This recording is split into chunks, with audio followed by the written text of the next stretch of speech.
The Fat Controller sat in his office listening to the noise outside. The passengers were angry. The station master came in. "There's trouble in the shed, sir. Henry is sulking, there's no train, and the passengers are saying this is a bad railway." "Indeed," said the Fat Controller, "we cannot allow that." He found Gordon, James, and Henry looking very cross. "Come along, Henry, it's time your train was ready." "Henry's not going," said Gordon. "We won't shunt like common tank engines. That was Thomas's job. We are important tender engines. You fetch our coaches and we will pull them. Tender engines don't shunt." "Oh, indeed," said the Fat Controller. "We'll see about that. Engines on my railway do as they are told." And he hurried away to find Edward. The yard has never been the same since Thomas left to run his branch line, he thought sadly. Edward was shunting. "Leave those trucks, please, Edward," said the Fat Controller. "I want you to push coaches for me in the yard." "Thank you, sir, that will be a nice change." "That's a good engine. Off you go, then."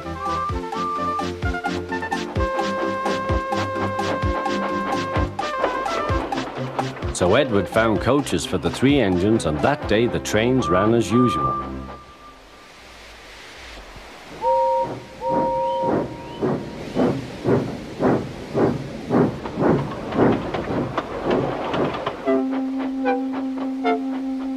But next morning, Edward looked unhappy. Gordon came clanking past, hissing rudely. "Bless me," said the Fat Controller, "what a noise." "They all hiss me, sir," answered Edward. "They say tender engines don't shunt, and last night they said I have black wheels. I haven't, have I, sir?" "No, Edward, you have nice blue ones, and I'm proud of you. Tender engines do shunt, but all the same, we do need another tank engine here." He went to a workshop, and they showed him all sorts of engines.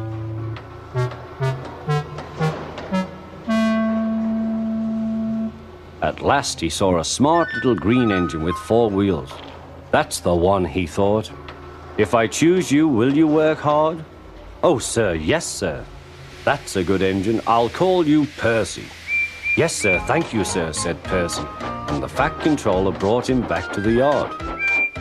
"Edward," he called, "here's Percy. Will you show him everything?" Percy soon learned what he had to do, and they had a happy afternoon.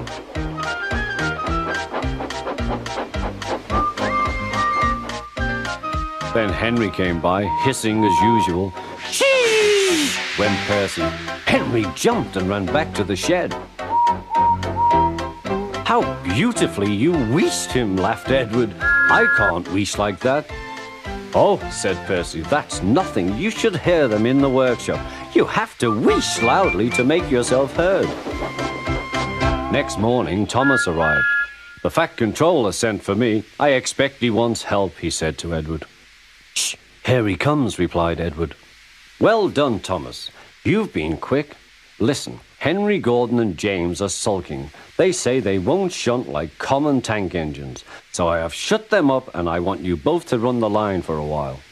"Common tank engines, indeed," snorted Thomas. "We'll show them." "And Percy will help too." "Oh, sir, yes, sir. Please, sir," answered Percy. Edward and Thomas worked the main line, greeting each other as they passed by. Percy puffed along the branch line. Thomas was anxious about Annie and Clarabel, but both driver and guard promised to take care of them. There were fewer trains, but the passengers didn't mind. They knew the 3 other engines were having a lesson. Gordon, James, and Henry were cold, lonely, and miserable.